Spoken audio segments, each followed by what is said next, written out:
নিয়ে আলোচনা হওয়ার কথা ছিল না। অনেকেই বলবেন আইন তো আছে, আইন আছে। বাংলাদেশে আইন হচ্ছে ধর্ষণের পরে 15 দিনের মধ্যে তদন্ত কমপ্লিট হবে, মামলা নিষ্পত্তি হবে কয়দিনের মধ্যে?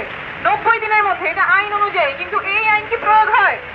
এই আইন যেখানে প্রয়োগ হয় ওইটা হীরক রাজার দেশ। বাংলাদেশে এই আইনের কোনো প্রয়োগ নাই। যেই আইনের প্রয়োগ নাই, যেই আইনের প্রয়োগ না হলে কোনো কনসিকোয়েন্স নাই, কোনো পরিণতি নাই, সেই আইন থাকা আর না থাকা একই সমান।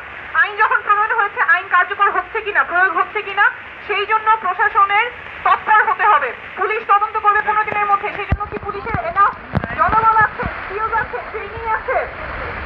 যেই ল্যাবে ইনভেস্টিগেশন পাঠাতে হবে তার কাঠামো কি আছে কিনা, ঢাকার বাইরে আছে কিনা, এই ক্যাপাসিটি যতক্ষণ না ইমপ্রুভ হবে ততক্ষণ আইনটা কাগজেই থাকবে, মানুষ আর বিচার দেখবে না এবং অপরাধগুলো চলতেই থাকবে। কারণ বিচারহীনতা আমরা আর চাই না। বিচারহীনতার এই সাইকেলে অপরাধগুলো বাড়তে থাকে। আমরা বলছি ভুক্তভোগী সহায়তা লাগবে। মনসন ক্রাইসিস সেন্টারে গিয়ে যে ভুক্তভোগী তিনি একই সাথে মানসিক স্বাস্থ্যের সহায়তা, আইনি সহায়তা সবই পাবেন। কিন্তু এই ওসিসিগুলোর অবস্থা কি, ঢাকার বাড়িগুলোর অবস্থা কি? ওখানে আসলে কি জনবল আছে, রিসোর্সেস আছে, স্কিলস আছে, ট্রেনিং আছে? এগুলো কে তদারকি করছে? এইসবের জবাব কে দিবে? কার কাছ থেকে আমরা নিব? এই যে পুরো গভর্নেন্সের একটা ফেলিয়ার হচ্ছে, এই ফেলিয়ারের দায় নিতে হবে এবং এই জায়গায় আমাদের জবাবদিহিতা চাইতে হবে।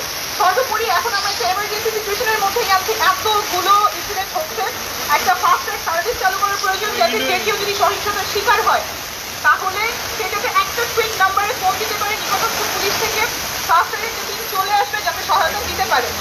আমাদের মনে হয় এটা নিয়ে গভীরভাবে আমাদের কোথায় কোথায় ফেলিয়ার হচ্ছে সেটা আমাদের চিন্তা করতে হবে এবং খুবই তৎপরভাবে পদক্ষেপগুলো নিতে হবে।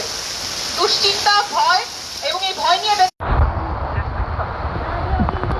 অসংখ্য ধন্যবাদ যারা আজকে উপস্থিত ছিলেন, বিশেষ করে আমাদের সাংবাদিক বন্ধুদের।